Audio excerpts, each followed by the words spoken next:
Everyone, account subject में unit 1 जो कि कंप्लीट थियोरेटिकल बेस है, उसमें हमने हमारे एमएस यूनिवर्सिटी के यूनिट 1 के जो भी कंटेंट है वो सारे के सारे कंप्लीट कर दिए। अभी इसके अंदर जो एक अकाउंटिंग साइकिल वाला कॉन्सेप्ट हमने देखा था, जो अकाउंटिंग साइकिल में क्या होता था कि अकाउंट का पूरा प्रोसेस कैसा चलता है वो होता है, जिसके अंदर आप लोग 11th स्टैंडर्ड में जो चैप्टर पढ़ चुके थे वो चैप्टर की ब्रीफ इंफॉर्मेशन थी। अभी यूनिवर्सिटी यहां पर चाहे तो वो आपको एमसीक्यू पूछ सकती है वो चैप्टर जो आप 11th स्टैंडर्ड में पढ़ के आए हो उसके ऊपर भी, क्योंकि एफवाई बीकॉम में वो अकाउंटिंग साइकिल वाले कॉन्सेप्ट में आ चुका है। हालांकि वहां पर सिर्फ नाम था, जर्नल या तो सब्सिडियरी बुक, उसके ऊपर से बनेगी लेजर बुक, उसके ऊपर से बनेगा ट्रायल बैलेंस, उसके ऊपर से बनेगा फाइनल अकाउंट। ये अकाउंटिंग साइकिल हम पढ़ के आए, बट जर्नल एंट्री के अंदर की छोटी छोटी चीजों के ऊपर भी एमसीक्यूज पूछ सकते हैं। तो यहां पर आपको आज के सेशन में मैं ये छोटी छोटी चीजें टोटल गाइड करने वाला हूं जो आप ऑलरेडी 11th स्टैंडर्ड में पढ़ के आए हो। रिवीजन हो जाएगा, प्रिपरेशन हो जाएगी, अकाउंटिंग साइकिल समझेंगे और उसके साथ साथ जो कॉन्सेप्ट आता जाता है उसको डिस्कस करते जाएंगे। देखो, सबसे पहले चेक किया जाता है ट्रांजैक्शन। ट्रांजैक्शंस जो होते हैं, ट्रांजैक्शन मतलब व्यवहार, બે પ્રકારના વ્યવહાર હોય। एक होता है इकोनॉमिक ट्रांजैक्शन और दूसरे होते हैं non economic transaction. Non economic transaction बिन आर्थिक व्यवहार, मतलब वो ट्रांजैक्शन जिसको मनी में मेजर नहीं कर सकते, मनी वैल्यू अंदर इन्वॉल्व नहीं है, वो ट्रांजैक्शन उसको हम कहते हैं non economic transaction. They are not recorded, they are not recorded in books of account। जबकि जो इकोनॉमिक ट्रांजैक्शंस होता है वो इकोनॉमिक ट्रांजैक्शन को हम फर्दर और कैटेगरी में डिवाइड कर सकते हैं।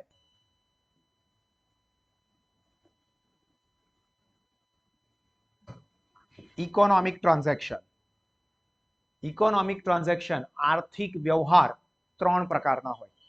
11th standard part 1 chapter number 2 એનું રિવિઝન થઈ રહ્યું છે। व्यवहार ત્રણ પ્રકારના હોય। एफआई बीकॉम में भी डेफिनेशन में मैंने समझाया था कौन कौन से तीन type, cash, credit and special. Yes, तो कैश ट्रांजैक्शन,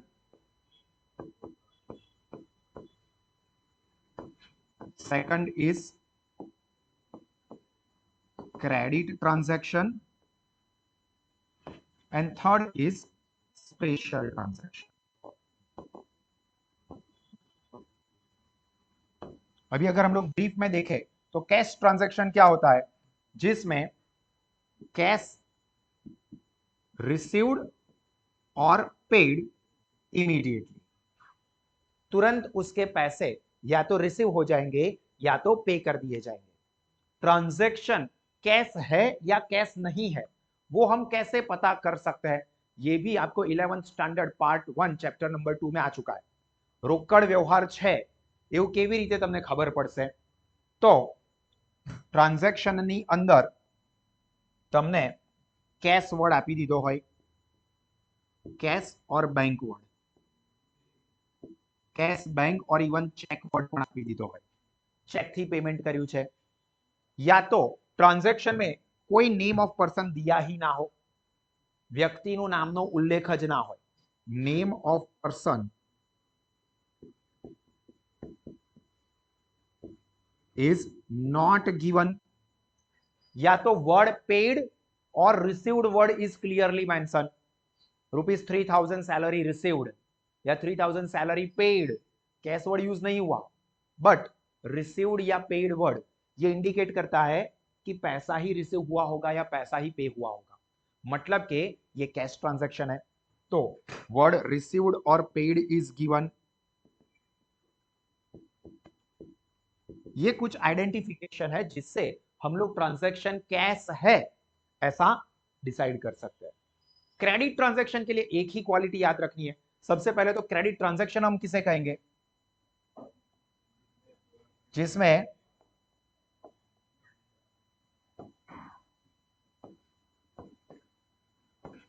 कैश रिसीव्ड और पेड इन फ्यूचर। अभी पैसा रिसीव या पे नहीं होने वाला है, बल्कि फ्यूचर में पैसा रिसीव्ड होगा या पैसा पे करेंगे। क्रेडिट ट्रांजैक्शन के लिए खास चीज यह है कि अंदर नेम ऑफ पर्सन होना ही चाहिए। तो ट्रांजैक्शन के अंदर नेम ऑफ पर्सन दिया हो एंड कैश रिसीव्ड और पेड ऐसा कुछ नहीं आता है तो वो क्रेडिट ट्रांजैक्शन है। Goods of ₹5,000 purchased from Bhavin sir, तो name of person Bhavin sir is given, तो वो क्रेडिट ट्रांजैक्शन हो गया। हाँ, साथ में वर्ड कैश या चेक ऐसा नहीं होना चाहिए। Goods of ₹5,000 purchased from Bhavin sir for cash, तो वो कैश ट्रांजैक्शन हो गया क्योंकि कैश वर्ड यूज हो गया। बट अगर कैश या चेक वर्ड यूज नहीं हुआ है एंड नेम ऑफ पर्सन दिया हुआ है, इसका मतलब कि वो क्रेडिट ट्रांजैक्शन। तो इसकी मेन क्वालिटी यहां पर क्या रहेगी? Name of person is given, और उसके साथ में वर्ड कैश या चेक नहीं दिया होगा। स्पेशल ट्रांजैक्शन मतलब ऐसे ट्रांजैक्शन जिसमें कैश प्रेजेंट में भी रिसीव या पे नहीं होने वाली है और फ्यूचर में भी रिसीव या पे नहीं होगी। For example depreciation. डेप्रिसिएशन मतलब दाल खाद, या तो bad debt, sorry depreciation means घसारो और बेड डेट दाल खाद। तो ये स्पेशल कैटेगरी के ट्रांजैक्शन है। जो भी बुक्स ऑफ अकाउंट्स में रिकॉर्ड होते हैं, दाल खाद छे मतलब बेड डेट छे, डेप्रिसिएशन घसारो छे, એ બધા ટ્રાન્ઝેક્શન પણ બુક્સ ઓફ અકાઉન્ટ્સમાં રેકોર્ડ થાય છે because they are economic transaction. अभी ये इकोनॉमिक ट्रांजैक्शंस जो कि कैश हो सकता है, क्रेडिट हो सकता है या स्पेशल हो सकता है, ये सभी के सभी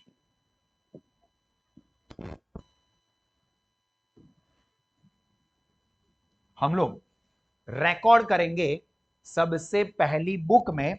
इस बुक को हम लोग कहेंगे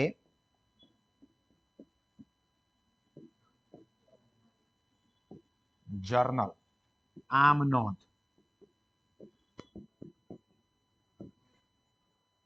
11th standard part 1 chapter number 4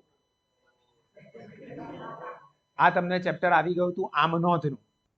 journal entry, journal, general general नहीं बोलना है, journal.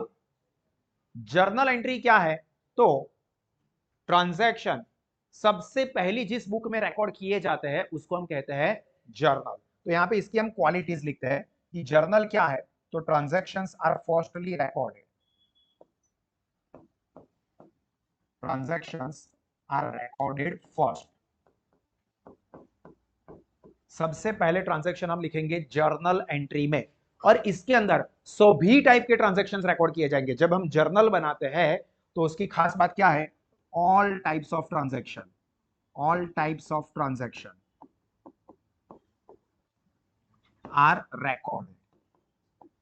All types of transaction मतलब चाहे वो कैश हो, चाहे वो क्रेडिट हो या स्पेशल हो, सभी टाइप के ट्रांजैक्शन जर्नल एंट्री में रिकॉर्ड किए जाते हैं। हाँ, जर्नल के बदले में हम बनाते हैं सब्सिडियरी बुक, पेटा नोंध, उसके अंदर अलग अलग ट्रांजैक्शन के हिसाब से अलग अलग बुक बनाई जाती है। बट जर्नल के अंदर सभी टाइप के ट्रांजैक्शंस रिकॉर्ड किए जाते हैं, जिसको हम लोग जर्नल को अकाउंट की प्राइमरी बुक बोलेंगे। तो एक और इंपॉर्टेंट पॉइंट जो याद रखना है, it is called the primary book, या फिर उसका दूसरा नाम है बुक्स ऑफ ओरिजिनल एंट्री, क्योंकि सबसे पहले यहां पर लिखा जाता है books of original entry. Clear? Journal में हम लोग ट्रांजैक्शन को सबसे पहली बार रिकॉर्ड करते हैं। तो अब ये रिकॉर्ड करने की सिस्टम कैसी रहती है? तो जर्नल एंट्री लिखने के लिए આમ નોંધ લખવા માટે એક સ્પેસિફિક ટાઈપનું આપણે ફોર્મેટ ડ્રો કરવું પડે, જે તમે 11થમાં પણ કર્યું હતું, 12th સ્ટાન્ડર્ડમાં પણ બધા બહુ ચેપ્ટર એવા હતા કે જેની અંદર તમને જર્નલ એન્ટ્રી લખવાની આવતી હતી. બટ ફરીથી આપણે નોલેજ પર્પઝથી આ જર્નલનું ફોર્મેટ રિફર કરી દઈએ. તો ફોર્મેટ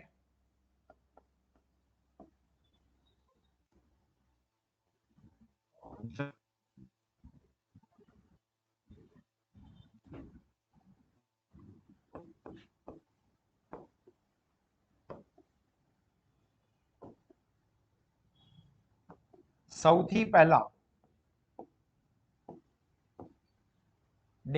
नो डाउट सबसे पहले ऊपर टाइटल देना होता है कि journal in the books of Shri Shri Bhavin Shah. ठीक है, कुछ ही नाम के आगे सिर्फ 2 बार श्री लगता है, बाकी नहीं लगाना है. Journal in the books of Shri Shri Bhavin Shah, या जो भी नाम हमको एग्जांपल में दिया है. डेट, फिर पर्टिकुलर्स, पर्टिकुलर्स मतलब विगत, देन LF नंबर,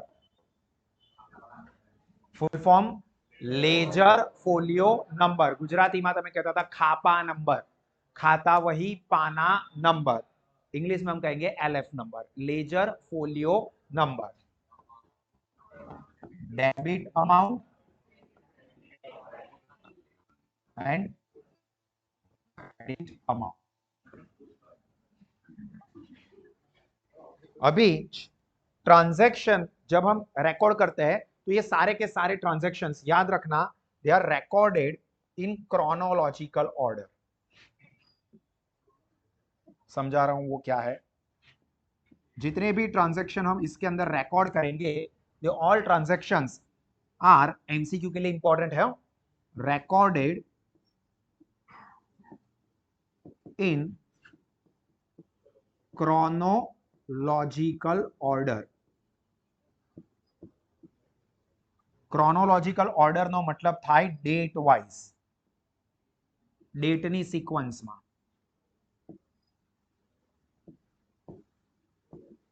मतलब જે તારીખ સૌથી પહેલા હોય એની આમનોંધ સૌથી પહેલા લખાય, એના પછીના દિવસની જે આમનોંધ હોય એના પછીના જે દિવસની જે આમનોંધ હોય એ પ્રમાણે રેકોર્ડ થશે. डेट हमको जो एग्जांपल में यानी कि ट्रांजैक्शन में दी होती है, वो डेट हम लोग यहां पर लिखते हैं. अगर कोई डेट ना दी हो तो उस केस में हम लोग यहां पर लिखते हैं serial number. Serial number 1 2 3 4 get on the dance floor. यहाँ पे क्या बात है, ये तो कविता जैसा बन गया है. तो यहां पर हम लोग डेट लिखेंगे या डेट ना दी हो तो सीरियल नंबर.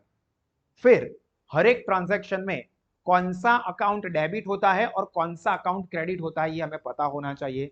जो भी आप लोग 11th स्टैंडर्ड पार्ट 2 में सीख के आए हो, ड्यूअल इफेक्ट ऑफ ट्रांजेक्शन, व्यवहारोनी बेवड़ी असर, कયું ખાતું ઉધાર થાય અને કયું ખાતું જમા થાય. तो जो भी अकाउंट डेबिट होता है वो अकाउंट का नाम यहां पर पहले लिखा जाता है.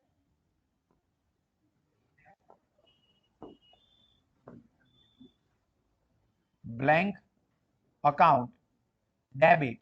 जो भी अकाउंट डेबिट होता है उसका नाम सबसे पहले लिखा जाता है. उसके नीचे की लाइन में थोड़ी सी स्पेस छोड़ के यहां पे आगे लिखा जाता है 2. और फिर जो भी अकाउंट क्रेडिट होता है वो लिखा जा रहा है. ये 2 इंडिकेट करता है क्रेडिट. ठीक है, तो जो अकाउंट डेबिट होता है उसका नाम लिख के ये LF नंबर के जस्ट आगे लिखा जाता है DR, डेबिट. बहुत छोटी छोटी बेसिक सी चीजें हैं, बट सारी चीजें मैं आपको कॉन्सेप्चुअली क्लियर करवा रहा हूं.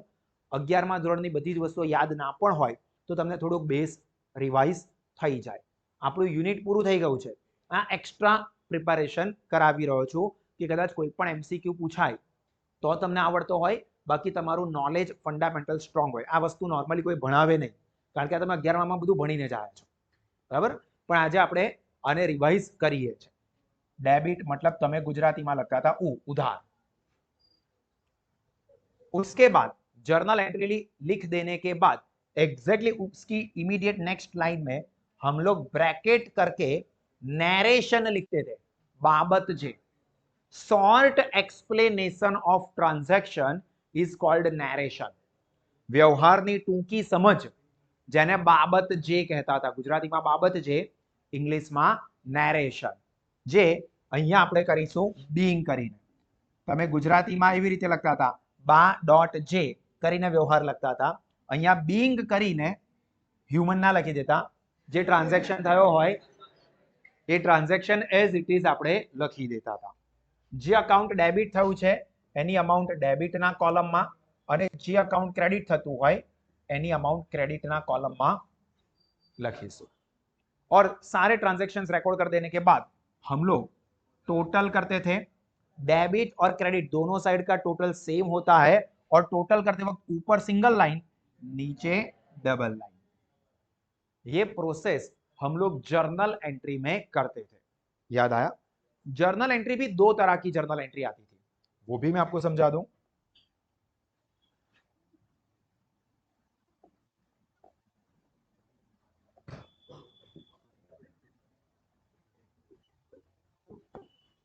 Two types of journal.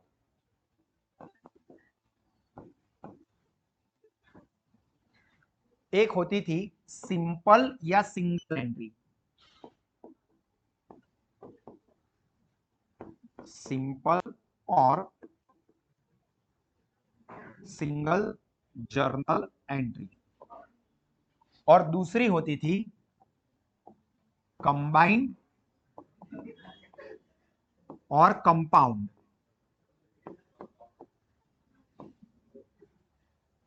अभी सिंपल या सिंगल जर्नल एंट्री मतलब क्या? जिस जर्नल एंट्री में सिर्फ एक अकाउंट डेबिट होता हो और एक ही अकाउंट क्रेडिट होता हो उसको हम कहेंगे सिंपल या सिंगल जर्नल एंट्री. मतलब सर हमारी बात हो रही है नाम के ऊपर से.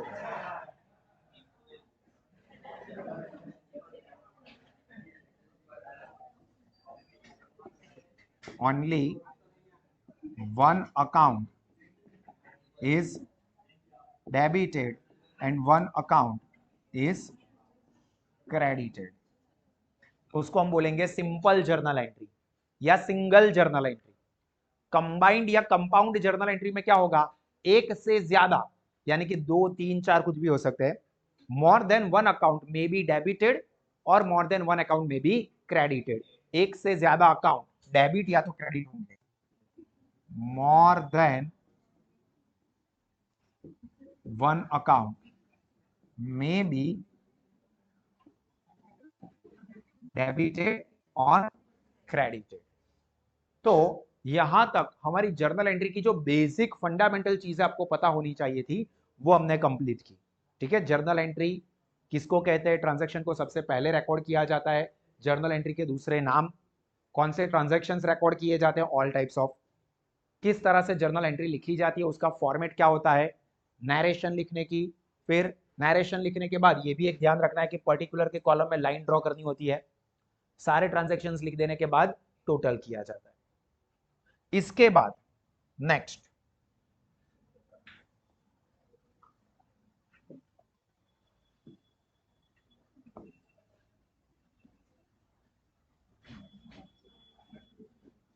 जर्नल एंट्री के बदले में अगर जर्नल एंट्री नहीं बनानी है तो हम जर्नल एंट्री के बदले में बना सकते हैं सब्सिडियरी बुक्स. तो नेक्स्ट कॉन्सेप्ट वो है अपना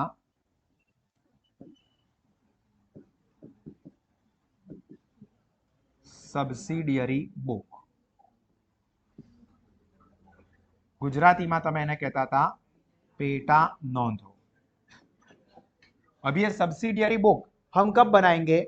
जब देखो बिजनेस जर्नल एंट्री कब बनाते थे? अगर बिजनेस की साइज छोटी है या नंबर ऑफ ट्रांजैक्शन कम है तो फिर सारे के सारे ट्रांजैक्शंस एक ही में रिकॉर्ड कर दो जिसको हम कहेंगे जर्नल.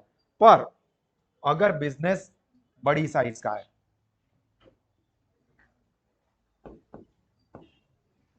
बिजनेस इज लार्ज और number of transaction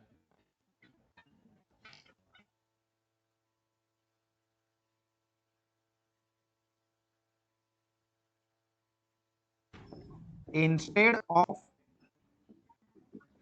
recording all transaction in one book क्या किया जाएगा? Separate book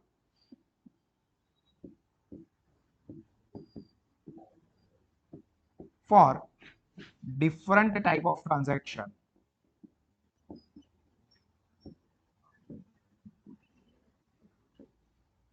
are maintained. और ये जो बनाएंगे उसी को हम कहेंगे सब्सिडियरी बुक। अब ये डिफरेंट टाइप ऑफ ट्रांजैक्शन के लिए हम लोगों ने देखा था कि 8 अलग अलग टाइप के सब्सिडियरी बुक्स होते हैं। 8 अलग अलग कैटेगरी में हमने ट्रांजैक्शन को डिवाइड किया हुआ है। जब अकाउंटिंग साइकिल मैंने आपको समझाई थी उस वक्त हमने ये चीज डिस्कस की हुई थी। तो यहाँ पर जो डिफरेंट टाइप ऑफ ट्रांजैक्शंस है तो उसका भी हम लिस्ट आउट कर देते हैं।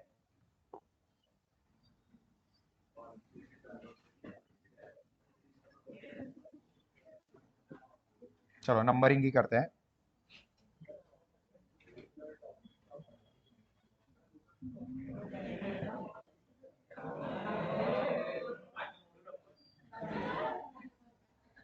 ખાસ તમારું મગજ બી એટલું મોટું હોય, તમારું મગજ આટલું છે, આ તમારું મગજ મારે પેલું આમ કરવું પડે ને, આમ નાનું કરીશ ને તો નાનું થઈ જાય। આ મારું છે ને એટલે મોટું જ ચાલે છે। ચાલો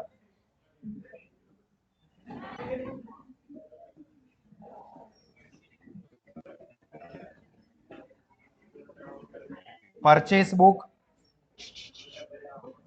परचेस बुक कौन से ट्रांजैक्शंस रिकॉर्ड होते हैं? आधा अधूरा आंसर, मिलन अभी आधा अधूरा है। क्रेडिट परचेस आधा आंसर है। Exactly credit purchase of goods, क्योंकि क्रेडिट परचेस तो असेट का भी हो सकता है, तो असेट्स यहां पर रिकॉर्ड नहीं होती है। पर परचेस बुक में ध्यान से सिर्फ और सिर्फ credit purchase of goods are recorded. Credit purchase of goods only. इसका मतलब कि कैश परचेस गुड्स का है नहीं रिकॉर्ड होगा, क्रेडिट परचेस असेट का है नहीं रिकॉर्ड होगा, सिर्फ और सिर्फ क्रेडिट परचेस ऑफ गुड्स ही होना चाहिए। दूसरी परचेस के ऊपर से पता चल जाता है परचेस रिटर्न बुक, खरीद परत नोंध। खास चीज जो ध्यान रखनी है ना वो भी मैं इसके बाजू में नोट डाउन करवा देता हूं कि परचेस बुक के अंदर जो वाउचर बनाया जाता है, एमसीक्यू में ये आ सकता है। परचेस बुक नाम याद है, पर परचेस बुक के अंदर जो वाउचर बनता है उसका नाम क्या है? परचेस बुक का फॉर्मेट आप याद करो, डेट, नेम ऑफ सप्लायर, उसके बाद जो कॉलम आता, मतलब जो तुमने आखू गुजराती में याद कराई दो, गुजराती मीडियम वाला छोकराओने भी कहे तारीख, વેપારીનું નામ, એના પછી કયું ખાનું આવતું હતું वो याद नहीं है ना, एमसीक्यू में आ सकता है। परचेस जब किया है तो यहां पर बस હું નોટ ડાઉન કરું છું, ધ્યાનથી જુઓ। નોંધ પાના નંબર પણ કઈ નોંધ, એનું નામ બોલવું પડે ને, IIN ઇનવર્ડ ઇનવોઇસ નંબર, आवक भरतिया नंबर। आवड़ते तो सर इधर ही अटका हुआ था, अहिया ज अटकेलू हतुं। IIN inward invoice number, blank is prepared at the time of purchase, credit purchase of goods, या while recording transaction in purchase book blank is prepared, तो IIN inward invoice number। इससे भी ज्यादा इसमें आएगा, परचेस रिटर्न बुक में credit purchase किए हुए गुड्स जब रिटर्न करते हैं तो परचेस रिटर्न बुक में रिकॉर्ड किया जाता है। अभी परचेस रिटर्न के टाइम पे कौन सी वाउचर बनाई जाएगी? ગોખેલું છે તો સેલ્સ બુક વખતે શું આવશે? જાવક ભરતિયા નંબર। સર અમને એવું પેલું સિક્વન્સ છે ને, સર એવું યાદ કરાવ્યું હતું 11માં, પહેલા ખરીદ નોંધ પછી વેચાણ નોંધ, પેલું આવક ભરતિયા નંબર બોલે ને એટલે હવે જાવક ભરતિયા નંબર ठोकी દઈશું। वो मुन्ना भाई जैसा है, वो सवाल का सीक्वेंस सिस्टम चेंज नहीं करने का, सीक्वेंस मेंटेन करने का, रट्टा मार के आया है। અહીંયા પરચેસ રિટર્ન બુક કીધી છે, સેલ્સ બુક ની વાત નથી કરી। ઇમ્પોર્ટન્ટ છે, પરચેસ રિટર્ન અને સેલ્સ રિટર્ન માટે કયું વાઉચર બને છે? Debit note number, debit note number, उधार नोंध नंबर गुजराती में आवતું तो ये याद रखना। इसके बाद थर्ड सेल्स बुक, जिसके अंदर ट्रांजैक्शंस कौन से रिकॉर्ड होंगे? Credit sales of goods. अभी इसके अंदर outward invoice number, outward invoice number અને એના ઉપરથી જ સેલ્સ रिटर्न बुक, जो गुड्स क्रेडिट पे सेल्स किए हुए थे वो वापस आ रहे कस्टमर के पास से, तब सेल्स रिटर्न बुक में एंट्री होती है। और उस वक्त इसका ऑपोजिट क्रेडिट नोट नंबर ये बनाया जाता है। ठीक है, purchase book, purchase return book, sales return book. उसके बाद जो नेक्स्ट अपनी सब्सिडियरी बुक है वो है cash book,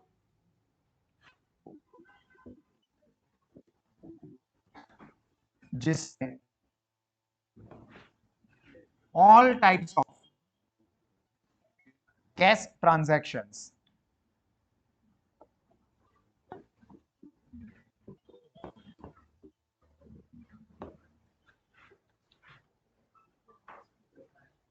hello Hiral madam, अरे कैसा, यहां पर cash purchase of goods, cash sales of goods, cash purchase of assets, cash sales of asset, income received, expenses paid, past date और ड्यूज इज रिसीव्ड और paid. मतलब गोल घूम के कैश ट्रांजैक्शन हो रहा है, पैसे रिसीव हो रहे हैं या पैसे जा रहे हैं, तो कैश ट्रांजैक्शन वो कैश बुक में रिकॉर्ड होंगे। अभी यहां पर कैश बुक है तो इसका मतलब कि यहां पर कैश भी हो सकता है, चेक या बैंक भी हो सकता है, या net banking NEFT RTGS, net banking UPI जो भी है वो सारी की सारी चीजें यहां पर कैश ट्रांजैक्शन के अंदर ही कवर हो जाती है। कैश बुक, 3 टाइप की कैश बुक आपको आती थी, 3 टाइप्स ऑफ कैश बुक।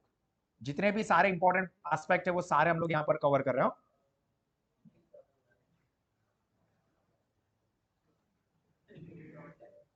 चलो अभी एक बार हम लोग पहले सारी सब्सिडियरी बुक खत्म कर देते हैं, फिर कैश बुक के अंदर स्पेसिफिकली जाएंगे। चलो कैश बुक के बाद 6 एंड 7 नंबर की उतनी ज्यादा यूजफुल नहीं होती है, वो उन ट्रांजैक्शन या उन बिजनेस के लिए ज्यादा यूजफुल है जो बिल्स ऑफ एक्सचेंज के ट्रांजैक्शन ज्यादा करते हैं। लेनी हुंडी नोंध અને દેવી હુંડી નોંધ, bills receivable book and bills payable book. और जो ऊपर की कोई कैटेगरी में नहीं आता, जिसका कोई नहीं होता, उसका जर्नल प्रॉपर होता है। खास आमनो જેનું ફોર્મેટ સેમ जर्नल एंट्री જેવું જ હોય છે। जर्नल प्रॉपर का फॉर्मेट जर्नल एंट्री के जैसा ही होता है। अभी जो कहीं पे भी नहीं रिकॉर्ड होते वैसे ट्रांजैक्शन, मतलब पहले तो स्पेशल टाइप के ट्रांजैक्शन लाइक डेप्रिसिएशन चार्ज, तो डेप्रिसिएशन ना कैश बुक में आता है ना ही कोई सब्सिडियरी बुक में आता है। Purchase book, purchase return, sales return उसमें कहीं नहीं आता है, तो उसकी जर्नल प्रॉपर बनाई जाती है। बेड डेट की जर्नल प्रॉपर बनाई जाती है। क्रेडिट परचेस और क्रेडिट सेल्स ऑफ असेट, देखो क्रेडिट परचेस और सेल्स ऑफ गुड्स है तो वो परचेस बुक या सेल्स बुक में आएंगे। कैश परचेस या सेल्स ऑफ गुड्स या असेट कुछ भी हो वो कैश बुक में जाएगा। बट क्रेडिट सेल्स या क्रेडिट परचेस ऑफ असेट हो तो उसके बारे में तो कुछ नहीं आया, तो वो जर्नल प्रॉपर में रिकॉर्ड होते हैं। तो ये सारे ट्रांजैक्शन जर्नल प्रॉपर में जाते हैं। क्लियर बधाने? चलो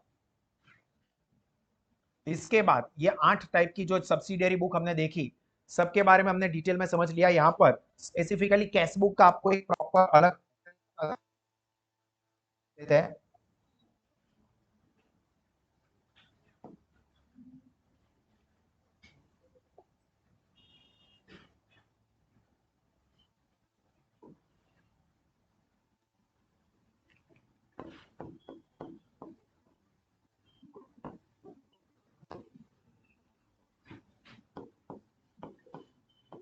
रोकड़ मेड, जिसके अंदर ऑलरेडी आगे बता दिया all types of cash transaction record होते हैं। सभी टाइप के कैश ट्रांजैक्शन कैश बुक में रिकॉर्ड होते हैं। अभी कैश बुक मेनली 3 टाइप की होती है और उसके अलावा भी एक कैटेगरी होती है। कौन से 3 टाइप की कैश बुक होती है?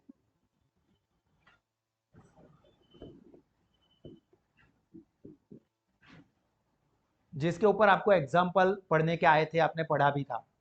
Single column, double column, triple column. Single column cash book, उसमें सिर्फ और सिर्फ कैश कॉलम ही आता था। सिर्फ और सिर्फ कैश कॉलम वाली कैश बुक आप बनाते थे। दूसरा था 2 कॉलमनर कैश बुक, जिसके अंदर दो जो ग्रुप होते हैं वो 2 अकाउंट यानी कि 2 कॉलम अमाउंट के लिए वो 3 टाइप के हो सकते हैं। कौन कौन से हो सकते हैं? तो कैश एंड डिस्काउंट कॉलम वाला,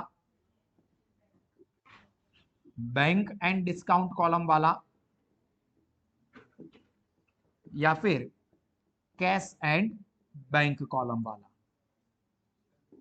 तो ये 2 कॉम्बिनेशन हो सकते हैं, इन तीनों में से कोई भी 2, cash discount, bank discount, cash and bank, जो अमाउंट के लिए 2 कॉलम बनते थे वो। और तीसरा जो अपना होता था 3 columnar cash book.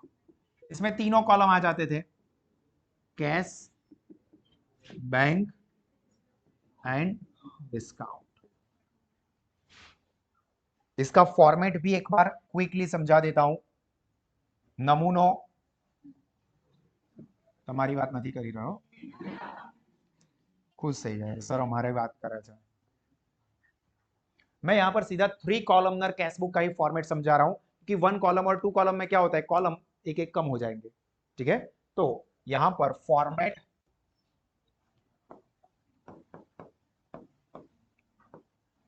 Of 3 column cash book. अगर आपको याद हो तो इसमें ऐसा होता था, 3 कॉलमनर कैश बुक में बहुत ज्यादा कॉलम्स बनाने पड़ते थे। शुरुआत आप अपनी नोटबुक से खत्म शुरू करते थे, खत्म बाजू वाले की नोटबुक में होता था। लेफ्ट साइड पर 7 कॉलम, राइट साइड पे 7 कॉलम, टोटल 14 कॉलम्स बनाने को आते थे। एक बार क्विकली याद करवा देता हूं। આ બધું તો અમારું તમને हिस्ट्री खबर નથી हमारी, लगता है नए नए हो।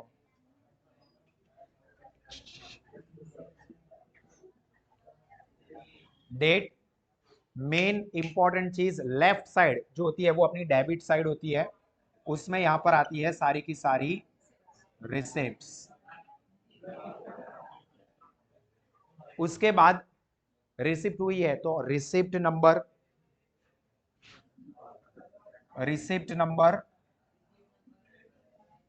एलएफ नंबर, और उसके बाद 3 अमाउंट के लिए कॉलम। 3 अमाउंट कौन कौन सी होगी? Cash, bank, discount. हुआ, ये खत्म नहीं हुआ है, आधा पार्ट हुआ। अभी सेम इसी तरह से कॉलम राइट साइड पे अपने को जाना पड़ेगा। राइट साइड पे हम लोग लिखते हैं क्रेडिट, ये अपनी क्रेडिट साइड है, जहां पर date, payments, left side receipt आ गया भाई, राइट साइड पे रिसीट लिखेंगे, राइट साइड पर पेमेंट। उसके बाद यहां पर होता है वाउचर नंबर, वाउचर नंबर जो भी वाउचर होगा, एलएफ नंबर, फिर 3 column common, cash, bank and discount. इस तरह से आपका पूरा फॉर्मेट बनता था। सारे ट्रांजैक्शंस रिकॉर्ड कर लेने के बाद हम लोग टोटलिंग एंड बैलेंसिंग करते थे। अब यहां पर इंपॉर्टेंट चीज ध्यान रखना, अभी ये नोट इंपॉर्टेंट है।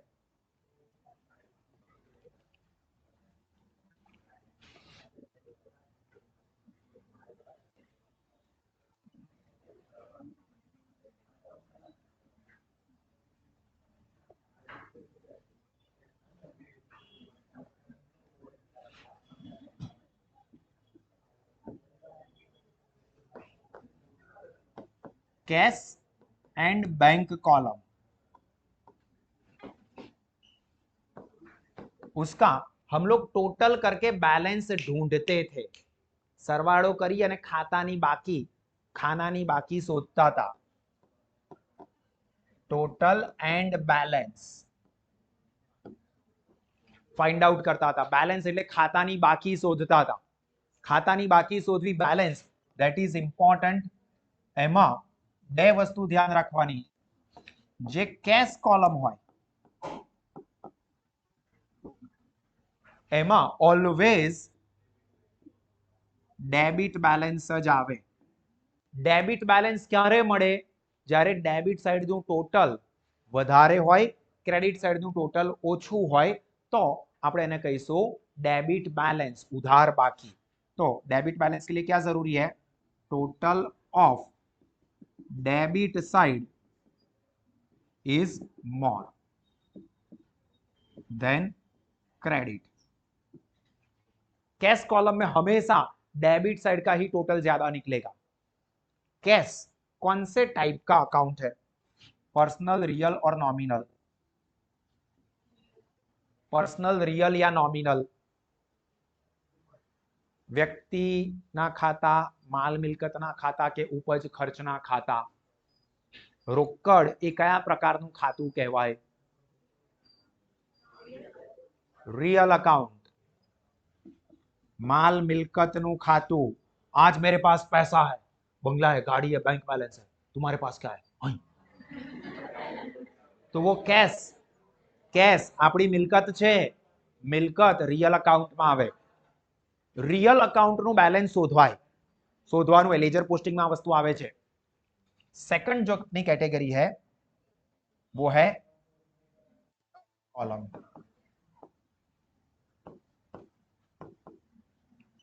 बैंक कॉलम की खास बात यह है कि इसमें डेबिट बैलेंस भी हो सकता है या क्रेडिट बैलेंस भी हो सकता है. डेबिट बैलेंस निकलता है मतलब डेबिट साइड का टोटल ज्यादा है तो वो बैंक बैलेंस कहलाता है, और अगर क्रेडिट साइड का टोटल ज्यादा है तो बैंक ओवरड्राफ्ट, बैंक ओवरड्राफ्ट कहते हैं. अभी ये बैंक कॉलम जो है अपना, वो कौन से टाइप का अकाउंट है? पर्सनल, रियल या नॉमिनल?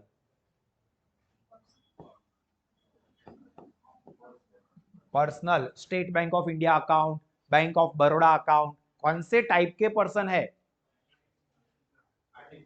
हाँ सर, ये सब क्या पूछ रहे हो? पर्सनल अकाउंट 3 टाइप के आते थे, natural person, artificial person, representative person. तो ये बैंक, ये आर्टिफिशियल पर्सनल अकाउंट होता है. ठीक है, तो पर्सनल और रियल अकाउंट का टोटलिंग एंड बैलेंसिंग किया जाता है, जबकि discount column, discount column only total,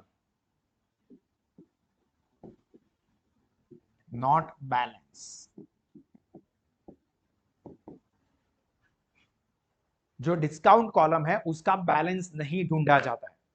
the reason is discount ये नॉमिनल अकाउंट है.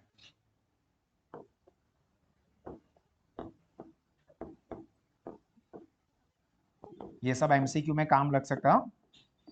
नॉमिनल अकाउंट के कभी भी बैलेंस नहीं ढूंढे जाते हैं. नॉमिनल अकाउंट का सिर्फ और सिर्फ टोटल होता है. नॉमिनल એટલે કે ઉપજ ખર્ચના ખાતા, માત્ર ને માત્ર સરવાળો જ થાય, ખાતાની બાકી શોધાશે નહીં. જ્યારે पर्सनल અને रियल अकाउंट એમાં ખાતાની બાકી શોધાય, मतलब बैलेंस कैरी फॉरवर्ड वो करना होगा. क्लियर? तो ये है हमारी कैश बुक. इसके अलावा आपको पेटी कैश बुक कैटेगरी भी आती थी, याद है किसी को?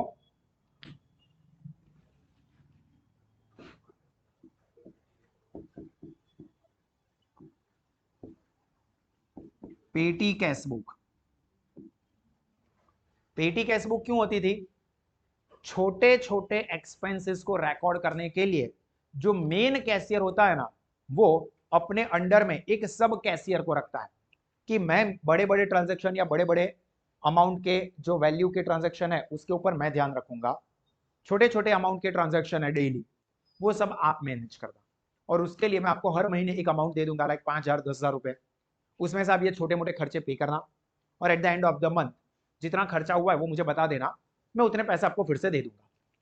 तो ये पेटी कैशबुक जो कि छोटे छोटे खर्चों को रिकॉर्ड करने के लिए बनाई जाती है, अगर आपको याद हो तो उसमें लेफ्ट साइड बहुत छोटी होती है, राइट साइड पर जितने भी अलग अलग खर्चे होते हैं ना वो सब खर्चों के कॉलम बनाए जाते हैं। और जो मैंने कहा कि मेन कैशियर पेटी कैशियर को एक अमाउंट देता है लाइक 5,000 या 10,000 रुपए, वो पेटी कैशियर जो भी छोटे मोटे खर्चे होते हैं लाइक जेरोक्स का खर्चा, चाय नाश्ते का खर्चा, वो सब उसमें से पे करता है, और at the end of the month वो मेन कैशियर को बताएगा कि देखो आपने 5,000 रुपए दिए थे ना, उसमें से ये सारे खर्चे टोटल हुए और टोटल 2,300 रुपए स्पेंड हो गए, अभी मेरे पास 2,700 बचे, 5,000 दिए थे, 2,300 स्पेंड हो गए, 2,700 का बैलेंस है, तो वो मेन कैशियर ये लो मैं दूसरे 2,300 आपको दे देता हूं, तो अब आपके पास फिर से 5,000 हो गए, नेक्स्ट महीने में फिर से खर्चा करना, सपोज नेक्स्ट मंथ 4,000 का खर्चा हो गया, अभी 1,000 ही बचे, मेन कैशियर चेक करेगा, ये लो 4,000 रुपए आपको दे दिए, फिर से आपके पास 5,000 हो गए। इस सिस्टम को कहते हैं इम्प्रेस्ड सिस्टम ऑफ पेटी कैशबुक। क्या कहा मैंने?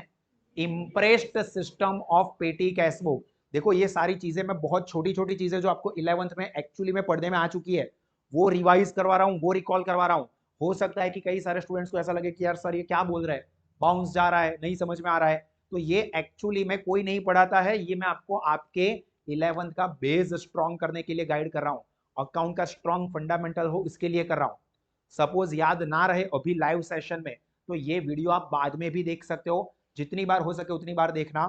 ये नोट जो है वो भी मैं एप्लीकेशन के ऊपर रख दूंगा, वो नोट भी आप डाउनलोड करके आप अपने मोबाइल में रख सकते हो। ये सारी चीजें जो मैं अभी लिख रहा हूँ आपको लिखने के लिए टाइम नहीं दे रहा हूँ, बट आप चाहो तो बाद में शांति से लिख सकते हो, या नहीं भी लिखना हो तो ये पूरी नोट आपको आपके मोबाइल पे मिल जाएगी, ताकि ऐसा ना हो कि लिखने में फिर टाइम वेस्ट हो। इंपॉर्टेंट है कि आप सब लोगों को नॉलेज मिल जाए, ठीक है? तो ध्यान से समझना, एक बार में समझ में नहीं आता है तो इस वीडियो को फिर से देखना, एप्लीकेशन से दूसरी बार तीसरी बार जब भी टाइम मिले तो देखना, तो आपके कॉन्सेप्ट अच्छे से स्ट्रांग हो जाएंगे। जितना बेस स्ट्रांग, बुर्ज खलीफा बनावू छे तो पाया मजबूत જોઈએ, તમે પાયા એકદમ કાચા રાખો અને ઉપર ડેકોરેશન બહુ સરસ કરી દો તો એક પણ અર્થક્વેક આવશે ને નાની ઇફેક્ટ વાળો તો પણ બિલ્ડિંગ પડી જશે। જરૂરી છે બેઝ સ્ટ્રોંગ હોય, तो પછી ઉપર ગમે એટલી મોટી બિલ્ડિંગ બાંધશો એ જોરદાર ઊભી જ રહેશે। तो ये बेस के ऊपर मैं काम कर रहा हूं, ठीक है? तो ध्यान से समझते रहना। चलो, पेटी कैशबुक में जो मैंने कहा कि पेटी कैशियर को पैसे मिलते हैं, वो खर्चा करता है और फिर मेन कैशियर के पास से उतने पैसे रीएम्बर्स करवा लेता है। वर्ड्स को ध्यान से सुनना, हो सकता है कि ये वर्ड्स आपको टेक्निकली डिफिकल्ट लगे, एफईसी की लैंग्वेज में इसको जार्गन कहते हैं, जार्गन। एफईसी में તમે ભણી ગયા ટેકનિકલ વર્ડ્સ, રીએમ્બર્સ કરાવી લેશે। રીએમ્બર્સ એટલે મેં 2300 રૂપિયાનો ખર્ચો કર્યો, લાવો 2300 રૂપિયા મને આપી દો, મેં મારા પોકેટમાંથી ખર્ચો કર્યો તો તમારી માટે या 2300 રૂપિયાનો હિસાબ, લાવો 2300 રૂપિયા મને આપી દો, तो એને કહેવાય રીએમ્બર્સ કર્યા। तो ये रीएम्बर्स करवा लेता है, और ये सिस्टम जो होती है पेटी कैशबुक की उसको हम कहते हैं इम्प्रेस्ड सिस्टम ऑफ पेटी कैशबुक, ठीक है? ये आपके नॉलेज के लिए था। उसके बाद जर्नल प्रॉपर जो चैप्टर था वो तो जर्नल एंट्री जैसा ही था जो मैंने ऊपर समझा दिया। उसके बाद अपना एक इंपॉर्टेंट चैप्टर आता था, कौन सा याद है सर? आप हो तो फिर क्या याद रखा? Yes, ledger posting.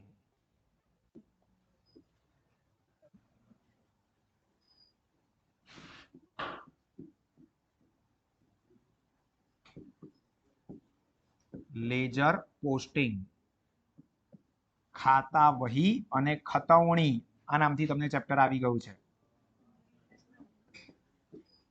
आधा जिंदगी तो साला टेबल बनाने में चला जाता था, याद हो तो बहुत ज्यादा टेबल बनाना आवे, जर्नल एंट्री लिखते हैं और फिर जर्नल एंट्री में 12 13 15 अकाउंट अफेक्ट हुए हैं, तो फिर 12 15 जितने भी टेबल है उतने टेबल ड्रॉ करो, फॉर्मेट तो फिक्स है, डेट, पर्टिकुलर, जेएफ नंबर। चलो एक एक करके सारी चीजें डिस्कस करते हैं और नोट डाउन करते हैं। अब ये जो लेजर पोस्टिंग होता है वो क्या होता है कि हमने जो भी जर्नल या सब्सिडियरी बुक बनाई है उसके ऊपर से हर एक अकाउंट जो अफेक्ट होता है उसको एक अलग बुक में रिकॉर्ड करता है, और ये जो अलग बुक होती है उसको हम कहते हैं लेजर। जो लेजर बुक के अंदर जितने भी अलग अलग अकाउंट अफेक्ट होते हैं वो सारे अकाउंट ड्रॉ किए जाते हैं। अकाउंट मतलब खातू और लेजर मतलब खाता वही, दोनों डिफरेंट है। कई सारे लोग लेजर और अकाउंट को एक ही समझ लेते हैं। अकाउंट मतलब खातू।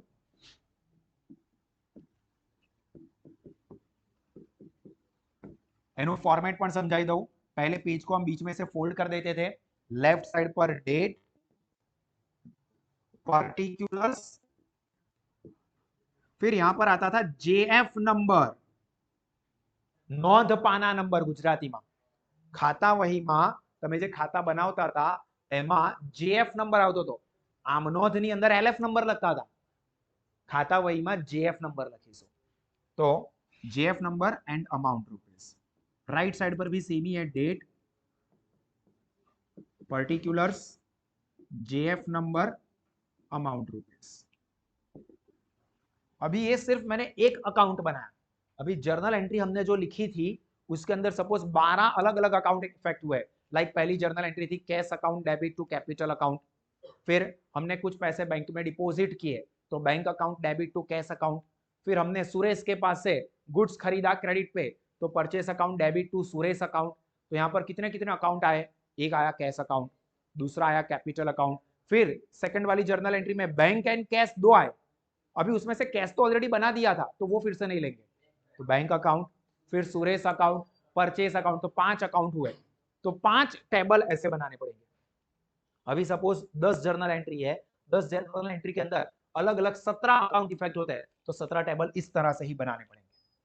तो ये टेबल्स हम जिस बुक के अंदर बनाते हैं, एक सेपरेट बुक होगी उसके अंदर बनाएंगे, उस बुक को कहा जाता है लेजर। लेजर એ તમારા ચોપડાનું નામ છે અને ચોપડાની અંદર આપણે આજે ટેબલ ડ્રો કરીશું ને એને અકાઉન્ટ કહીશું। तो अकाउंट हम जिस बुक में ड्रॉ करते हैं उसको कहते हैं लेजर बुक, और उसके अंदर ये अकाउंट अलग अलग हम लोग ड्रॉ करते हैं। फिर ये अकाउंट के अंदर हम क्या करते थे, तो जर्नल पर से या सब्सिडियरी बुक पर से लेजर पोस्टिंग करते थे।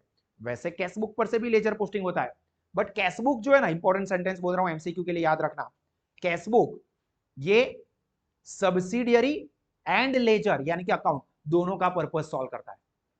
रोकड़ मेड़ ए पेटा नोंध અને ખાતું બંનેમાં સમાવેશ થાય છે, કારણ કે ખાતામાં પણ એવું હોય ડાબી બાજુ ઉધાર જમણી બાજુ જમા, उधार जमा पोस्टिंग करता था, रोकड़ मेड़ में पण એવું હોય છે, मतलब कैश बुक में भी ऐसा होता है।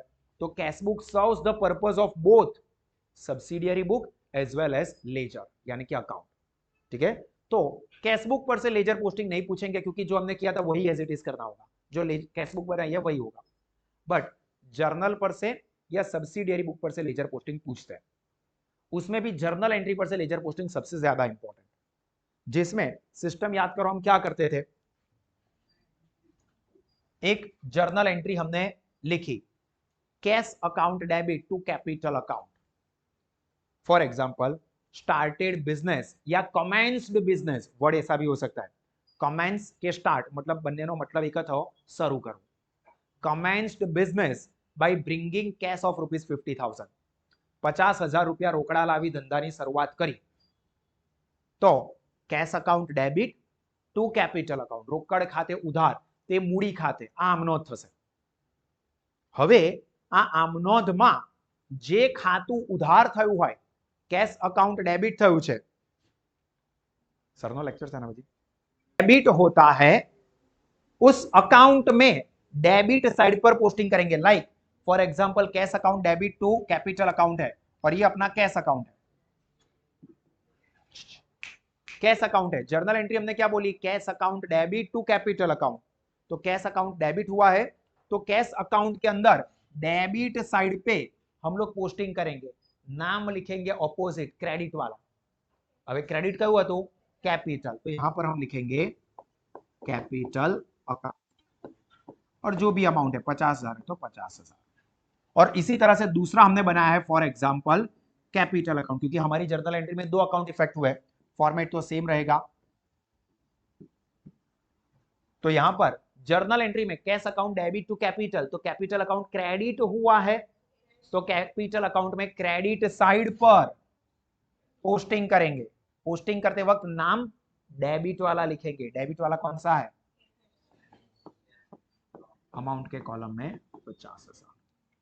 इस तरह से लेजर पोस्टिंग किया जाता है। लेजर पोस्टिंग हो जाने के बाद सारे ट्रांजैक्शन जर्नल पर से हमने लेजर पोस्टिंग कर दिया, फिर हर एक अकाउंट का टोटल और बैलेंस ढूंढा जाता है।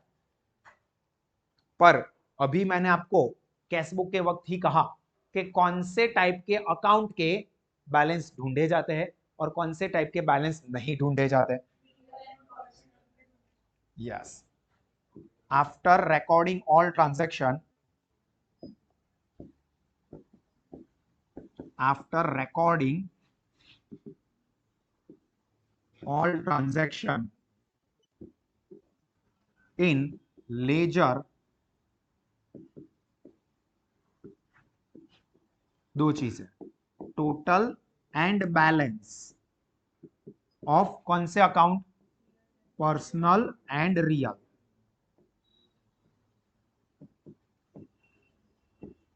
ये ढूंढा जाएगा, जबकि only total of nominal account, nominal account के सिर्फ और सिर्फ टोटल किए जाएंगे। क्लियर? अभी ये जो टोटल किया नॉमिनल अकाउंट का या पर्सनल और रियल अकाउंट है, तो उसका बैलेंस ढूंढा, उसके ऊपर से नेक्स्ट चीज अपनी बनाई जाती है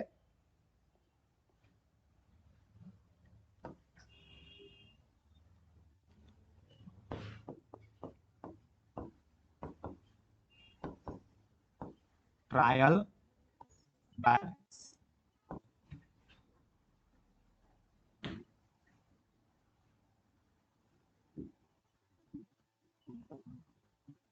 काचू सरवैयू। नाउ काचू सरवैयू मतलब trial balance is a connecting link, bridge between, ये एमसीक्यू में आता है, ध्यान रखना है। Trial balance connecting link, yes, between ledger and final account, क्योंकि ट्रायल बैलेंस के बाद बनाया जाता है final account, trading account, P&L account, balance sheet वो बनाता है वो, तो it is a connecting link. काचू सरवैयू मतलब ट्रायल बैलेंस, इसके ऊपर एक और एमसीक्यू इंपॉर्टेंट है, તમને આવતું હતું, કાચું સરવૈયું ખાતું નથી પરંતુ પીવે છે, એવું નથી, ખાતું નથી પરંતુ પત્રક છે। Trial balance is not an account, not an account, but it is a statement। अभी ध्यान रखना, आपको कंफ्यूज कहां पर करेंगे, एमसीक्यू में आपको ऐसा देंगे कि trial balance is blank, option A account, option B statement, option C financial statement, option D none of the above. Statement या फाइनेंशियल स्टेटमेंट? अरे इसके अंदर हम फाइनेंशियल चीजें रिकॉर्ड नहीं करते हैं, अमाउंट नहीं लेते हैं, तो फिर स्टेटमेंट या financial statement? Only statement. Financial statement जो है वो आप 12th स्टैंडर्ड में पढ़ चुके हो, profit and loss account, balance sheet, cash book, sorry cash book नहीं, कैश फ्लो स्टेटमेंट, रोकड़ प्रवाहना पत्रको, આ બધું ફાઇનાન્શિયલ સ્ટેટમેન્ટમાં આવે। 12th સ્ટાન્ડર્ડ પાર્ટ 2 માં તમને આવી ગયું છે।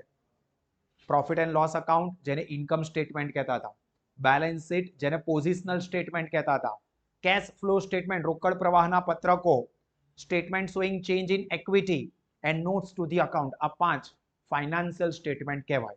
ए सिवायनी बीजी बधी वस्तुओं स्टेटमेंट कहेवाय। क्लियर? तो ये याद रखना कि trial balance is a statement, not an account, not a financial statement. Trial balance बनाने की मेथड्स याद है किसी को?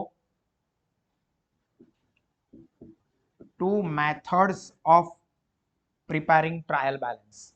मुझे पता है मोस्टली क्या कहेंगे, बोलो जल्दी बोलो। 2 मेथड है ट्रायल बैलेंस बनाने की, कौन सी 2 मेथड है?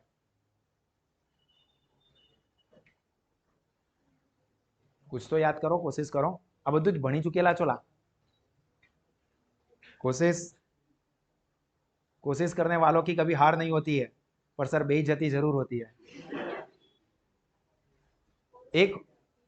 एक होता है टोटल मेथड और दूसरा होता है बैलेंस मेथड। सर वो तो हमको तो ऐसा याद है कि left side debit credit side करते थे या बाजू बाजू में बनाते थे, वो स्टाइल है, वो style of preparing trial balance है, ये मेथड है। तो दो मेथड है, एक है टोटल, जिसमें क्या करते हैं कि जितने भी अकाउंट्स होते हैं ना, उसका बैलेंस नहीं ढूंढेंगे, उसका क्रेडिट साइड का टोटल एज इट इज लिख दो, डेबिट साइड का भी टोटल एज इट इज लिख दो, तो वो टोटल मेथड होती है।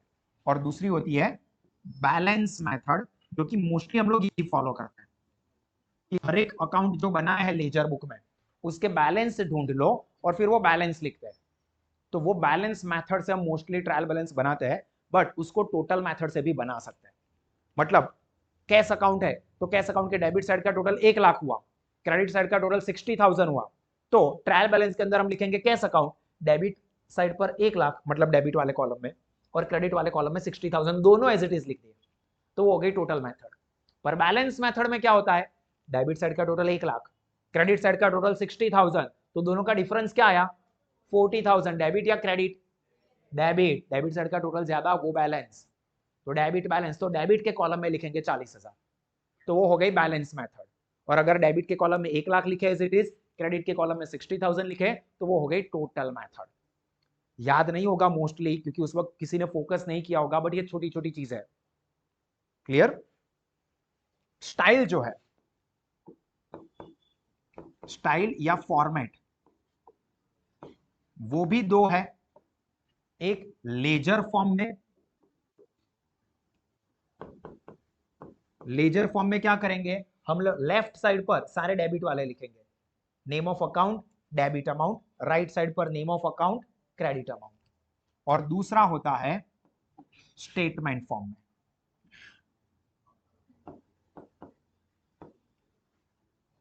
स्टेटमेंट फॉर्म, स्टेटमेंट फॉर्म में क्या हो जाएगा, name of account debit amount credit amount बाजू बाजू में। अकाउंट में लेजर फॉर्म में क्या होता है, left side right side, left side सारे डेबिट वाले लिखेंगे, राइट साइड पे सारे क्रेडिट वाले लिखेंगे। स्टेटमेंट फॉर्म में सारे के सारे अकाउंट के नाम एक साथ ही लिखेंगे, पर जो डेबिट है उसकी अमाउंट डेबिट के कॉलम में, जो क्रेडिट है उसकी अमाउंट क्रेडिट के कॉलम में। फिर टोटल करेंगे, total of both side of trial balance कैसा होना चाहिए, इक्वल या सेम या टैली, कोई भी वर्ड आ सकता है। Total of both the side, debit side और क्रेडिट साइड, ट्रायल बैलेंस का इक्वल होना चाहिए। अगर ये इक्वल नहीं होता है, सारी चीजें सही रिकॉर्ड की है बट फिर भी इक्वल नहीं होता है, तो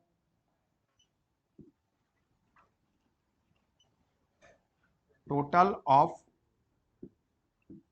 debit and credit side is not equal, तो डिफरेंस, डेबिट साइड या क्रेडिट साइड का जो भी डिफरेंस आता है, is recorded on the lesser side, मतलब जहां पर अमाउंट कम हुई है उस साइड पे लिखा जाता है with the name suspense account. Gujarati माने कहता था उपलक खाते, उपलक खातू। और बहुत ही इंपॉर्टेंट चीज, यूनिवर्सिटी के पास्ट पेपर में पूछा हुआ है, अगर आपने पास्ट पेपर के डिस्कशन का वीडियो देखा हुआ है तो उसके अंदर मैंने समझाया है कि ये जो सस्पेंस अकाउंट है वो कौन से टाइप का अकाउंट है, पर्सनल, रियल या नॉमिनल, पर्सनल, रियल या नॉमिनल।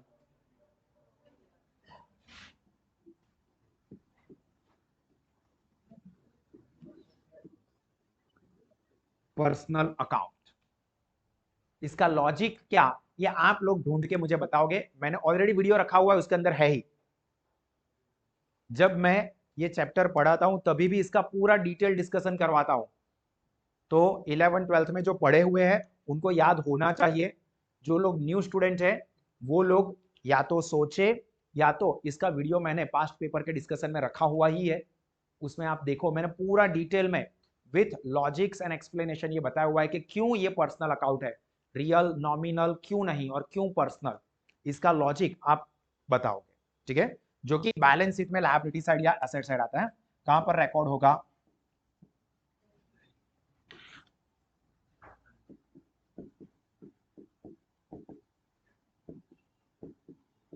या तो लायबिलिटी साइड या तो असेट साइड, जिस साइड का टोटल कम होता है उस साइड पे ये लिखा जाता है। क्लियर। और ये ट्रायल बैलेंस बन जाने के बाद फाइनल बनता है अपना फाइनल अकाउंट, जिसके अंदर ट्रेडिंग अकाउंट, सोल प्रोप्राइटरशिप के फाइनल अकाउंट है तो profit and loss account and balance sheet बनाते हैं, जो कि बैलेंस शीट फाइनली टैली हो जाती है। बैलेंस शीट टैली हो जाएगी मतलब बल्ले बल्ले अपनी मेहनत सफल, जिंदगी के आधे गम वहीं पे कम हो गए। ठीक है, तो ये पूरा जो भी सभी चैप्टर्स कवर होते हैं, ये सारी की सारी चीजें मैंने इसके अंदर आपको